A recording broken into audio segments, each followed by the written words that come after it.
আছে থাকবে। এখনো বাংলাদেশে গত 5ই আগস্ট স্বৈরাচারী খুনি হাসিনা দীর্ঘ 18 বছর যাবৎ দেশে হত্যা গুম করে নির্যাতন করে সে আমাদের অনেক মা বোনদেরকে খুন করেছে, আমাদের ভাই বোনদেরকে খুন করেছে। সর্বশেষ আমাদের ছাত্র জনতা তাদের আত্মত্যাগের বিনিময়ে তাদের বুকে তারা সেদিন পুলিশের সামনে তাদের বুক উজাড় করে দিয়ে তাদের রক্তের বিনিময়ে আজকে দেশে গণতন্ত্র পুনরুদ্ধার হয়েছে গত 5ই আগস্ট।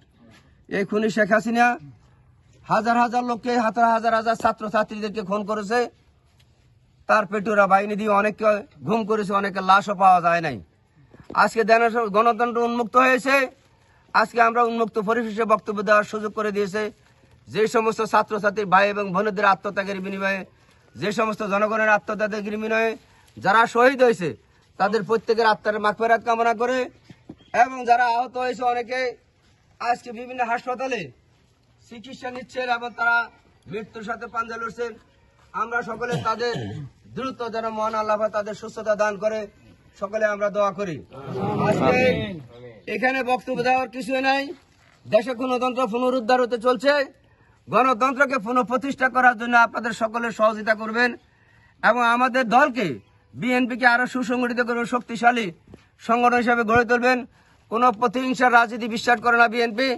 আমাদের নেতা তারেক রহমান, আমাদের নেত্রী তারেক রহমান বলেছে এই মুহূর্তে যেন কেউ কারো উপরে অন্যায়ভাবে জুলুম এবং নির্যাতন না করে, কোন প্রতিহিংসার রাজনীতি না করার জন্য সবাইকে আহ্বান জানিয়েছে এবং দেশবাসীকে আমাদের নেত্রী সালাম জানিয়েছে।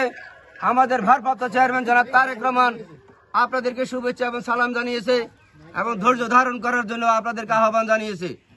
এই বন্যার্তদের মাঝে আজকে দেশে এই ভারত আমাদের দুশ্মন, এই দুশ্মন টিফাই মুখ বাঁধ সহকারে বিভিন্ন বাঁধ তারা ছেড়ে দিয়েছে এবং আমাদেরকে পানিতে মারার জন্য, ডুবিয়ে দেওয়ার জন্য যা যা করার জন্য সেটা করেছে। আমরা মনে করি মহান আল্লাহ পাক আমাদের সহায়তা করছে। এদেশের বিত্তবান মানুষ, এদেশের জনগণ বন্যার্তদের পাশে দাঁড়িয়েছে এবং আমাদের বিএনপি যুবদল ছাত্রদল সহকারে আমাদের নেতা তারেক রহমানের নির্দেশে, দেশ নেত্রী বেগম খালেদা জিয়ার নির্দেশে প্রত্যেকটি ঘরে ঘরে আপনারা লক্ষ্য করছেন ত্রাণ সংগ্রহ নিয়ে হাজির হচ্ছে। সেই জন্য বলি দুঃসময়ে বিএনপি সবসময় জনগণের পাশে আসে থাকবে, এই আশাবাদ ব্যক্ত করে আজকে আমরা এখানে আমাদের মাঝে উপস্থিত আছেন আমাদের রামগঞ্জ উপজেলা যুবদলের সাবেক সংগ্রামী সভাপতি, লক্ষ্মীপুর জেলা